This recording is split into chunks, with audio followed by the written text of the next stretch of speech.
Awali mwanamke huyo amekuwa akimueleza mume wake kwamba yeye alikuwa ni mjamzito, mjauzito wa watoto mapacha watatu, na mume wake alikuwa akiamini hivyo hadi tukio la utekaji linatokea au linafahamika katika mazingira ya familia na jamii na kwa jeshi la polisi. Tukio hilo limetokea tarehe 24 mwezi wa 9 mwaka huu, ambapo ilikuwa ni majira ya saa 5 za usiku huko katika mtaa wa Temeke, kata ya Mandu, wilaya ya Nyamagana, ambapo mtuhumiwa huyo Loveness Daniel Kisile alitoa taarifa hiyo ya uongo kwa kupigia simu mume wake aitwaye Hosea Joel Lusigwa kwamba ametekwa na watu watatu wa jinsia ya kiume ambao walikuwa wakitumia usafiri wa pikipiki na gari, na alidai kwamba namba za pikipiki na gari hakuweza kufahamu usajili wake. Alidai kuwa watu hao ambao walimkamata kwa nguvu na kumfunika uso kwa kutumia mfuko wa salfeti usoni ili wasiweze kutambulika kwa wepesi, na kudai kuwa waliondoka naye na kwenda naye sehemu ambayo yeye alikuwa haifahamu wakati. Taarifa hizo ziliripotiwa kituo cha polisi Nyakato, na mume wa mtuhumiwa akidai mke wake ametekwa na watu wasiojulikana, na watekaji hao wamemtaka watumie fedha kiasi shilingi milioni 10 kama ambavyo nimesema, na kuwa kama wasingetuma pesa hizo basi wangeweza kumchoma madawa au sindano yenye madawa ambayo ingeweza kumtoa mimba baada ya muda mfupi. Baada ya kudai kwamba alikuwa anaambiwa hivyo, nao watekaji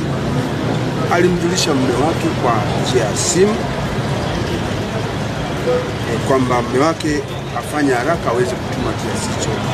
cha fedha. Hata hivyo, kwa kuwa mwanamume tayari alikuwa amekwisha ripoti taarifa hizo kwa kituo cha polisi, na tayari jeshi la polisi mkoa wa Mwanza lilikuwa linafanya ufuatiliaji, liliendelea kuweka mtego kuhakikisha kwamba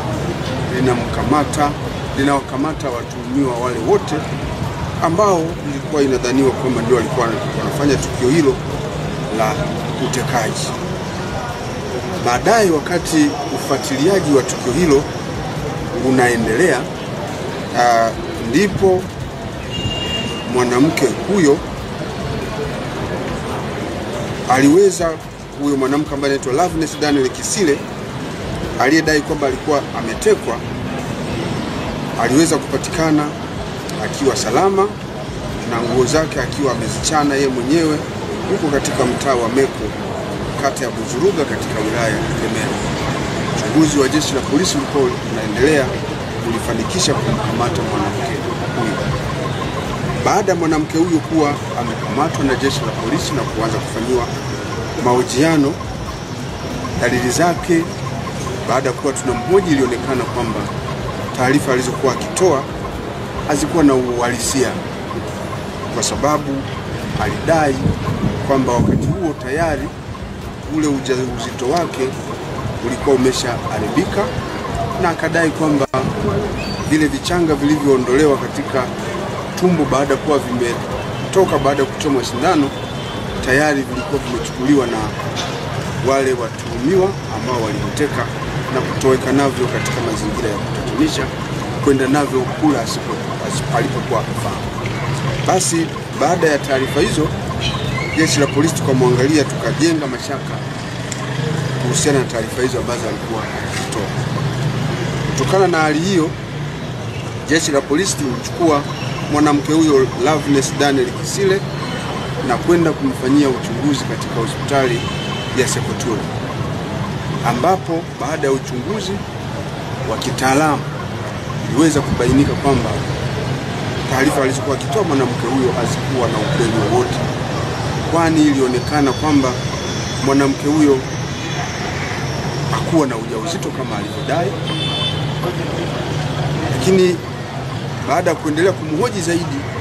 mwanamke huyo aliamua kukiri yeye mwenyewe kwa kueleza kwamba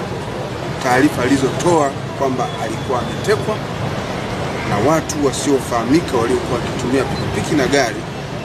kwamba taarifa hizo hazikuwa na ukweli wowote. Hivyo alisema taarifa hizo alizotoa zilikuwa za uongo. Aidha, mtuhumiwa baada ya kuwa ametoa taarifa hizo aliweza kufanyiwa mahojiano tena juu ya taarifa za kutekwa kama alivyowapatia wako pamoja na ndugu kwa ujumla. Aliendelea kukanusha kuwa taarifa hizo hazikuwa na ukweli wowote, na alieleza kuwa alifanya hivyo ili kumdanganya mume wake na wakwe zake ili waendelee kumwamini na waweze kutoa mahali nyumbani kwao, na pesa alizokuwa anadai zitumwe alikuwa anazihitaji kwa manufaa yake yeye mwenyewe.